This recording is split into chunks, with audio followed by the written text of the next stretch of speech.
paramétrer le plan comptable et personnaliser donc les achats, les comptes d'achat et les comptes de vente utilisés par l'entreprise Solenza. Donc nous allons retourner au menu structure sur plan comptable. Alors plan comptable, nous trouvons dans la liste le plan comptable général. Donc là, je suis en train de le parcourir. Donc toutes les subdivisions et la nomenclature du plan comptable existent. L'objectif va être de personnaliser, d'adapter à l'activité de l'entreprise ce plan comptable. Mais ce plan comptable ne sera pas à saisir entièrement. Il a été récupéré lors de la création du fichier. Alors, donc, première étape, créer les comptes de charges utilisés par l'entreprise. Donc, l'entreprise a découpé son activité en type d'article, et d'achat, en achat chaussures femmes, donc pour les achats 607,1, pour les ventes 607,100.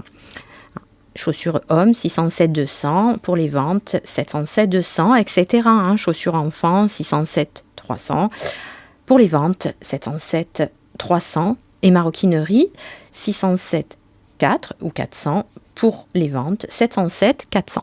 Donc l'objectif, créer ces comptes généraux. Donc, première étape, nous allons donc créer le compte d'achat chaussures femmes. Nouveau. Et nous sommes dans la fenêtre de création de compte. Cette fenêtre contient 4 onglets. Identification, analytique, champ libre et paramètres.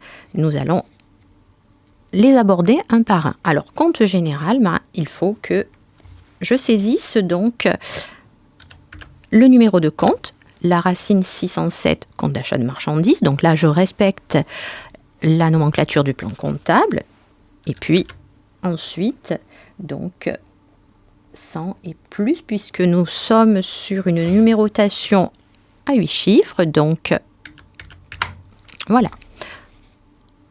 Et nous vérifions donc 1, 2, voilà. C'est bon, nous avons bien 8 chiffres. De toute façon, si on dépasse, le logiciel nous alertera. L'intitulé, achat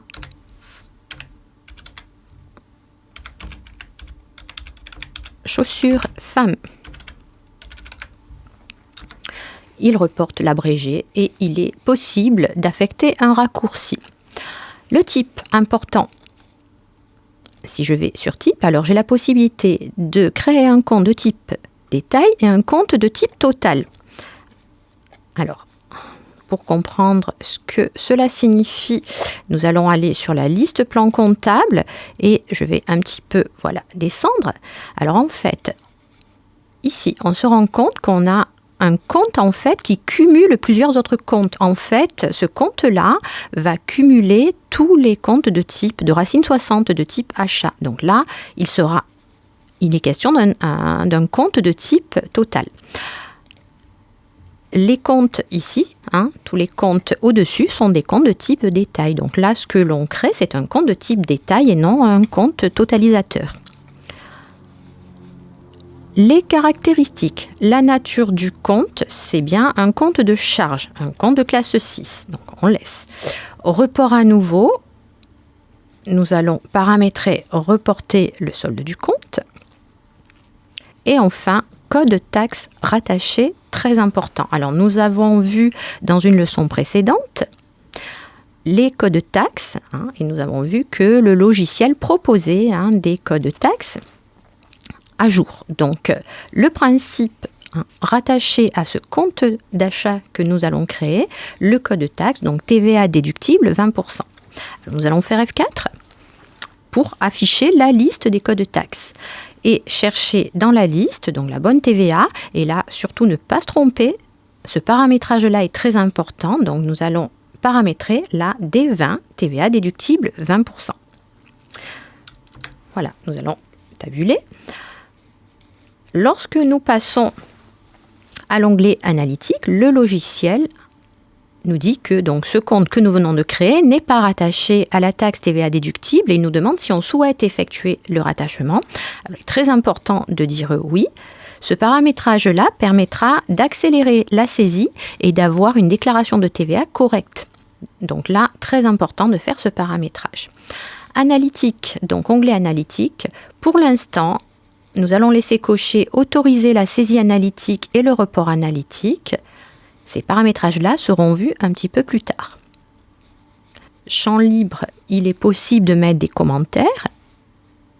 Onglet paramètres. Alors, onglet paramètres, deux sous-options, option de traitement et option d'impression. Alors, il va être possible, si l'on coche certaines de ces options-là, d'obliger l'utilisateur à saisir, lors de la saisie, à saisir certains éléments. Donc là, on peut obliger à saisir dans une devise particulière que l'on choisira. Alors, également, important dans la pratique, surtout donc saisir la date d'échéance et le mode de règlement. Ça peut être très important, surtout pour les comptes de tiers, mais également pour un compte d'achat. Également, autoriser le lettrage automatique. Alors là, c'est un compte général moins important, mais pour les comptes de tiers, ça sera très pratique d'autoriser le lettrage automatique. On peut obliger la saisie d'un tiers, ce qui ne sera pas pertinent ici, la saisie d'une quantité et mettre le compte en sommeil. Donc là, nous n'activerons rien, mais ces options-là peuvent avoir du sens en fonction de ce que l'on veut faire. Et enfin, les options d'impression. Donc, lorsque l'on imprime le compte, on lui demandera ici, par défaut, de sauter une ligne. Voilà, nous n'allons pas toucher à ce paramétrage-là également. Notre compte 607-100 est créé. Nous pouvons vérifier son existence dans la liste. Donc, il va être donc ensuite nécessaire de créer les 4 autres comptes d'achat ainsi que les comptes de vente. Donc, deuxième étape, la création du compte 707-100, donc le compte vente chaussures femmes. Nouveau. Le compte général également 100,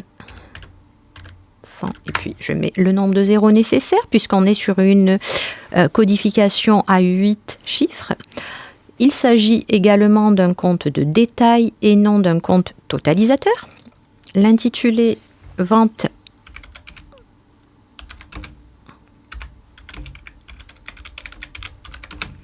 chaussures femmes. L'abrégé qui est reporté. La nature du compte, c'est un compte de produit. Le report, on va reporter le solde du compte. Et enfin, et surtout, le code taxe rattaché. Très important donc ce paramétrage. Faire F4 pour afficher la liste des codes de taxe. Et aller choisir donc le code de taxe qui convient. Le code de taxe C20, TVA collecté à 20% pour le compte de vente. Voilà, donc ce paramétrage-là est fondamental. Encore une fois, il permettra de faciliter, d'automatiser la saisie de nos écritures, mais également conditionnera le bon report des montants de taxes dans la déclaration de TVA. Lorsque nous passons à l'onglet analytique, également, le logiciel nous demande si l'on veut rattacher le code de taxe au compte que nous venons de créer. Bien évidemment, nous disons oui. Analytique, on autorise la saisie et les reports analytiques et on s'arrête là pour l'instant. Et paramètres, on n'ira pas non plus activer d'autres options. Cela convient très bien pour le moment. Il est évident que ces paramétrages-là pourront être modifiés et affinés par la suite. On fait OK.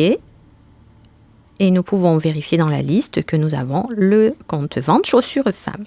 Voilà, il sera nécessaire de faire la même chose pour les achats et les ventes chaussures hommes, pour les achats et les ventes chaussures enfants, ainsi que pour les articles de maroquinerie, le principe étant le même, donc celui que l'on vient de voir. Donc, vous pourrez finir ce paramétrage-là de manière autonome. Cette vidéo est maintenant terminée.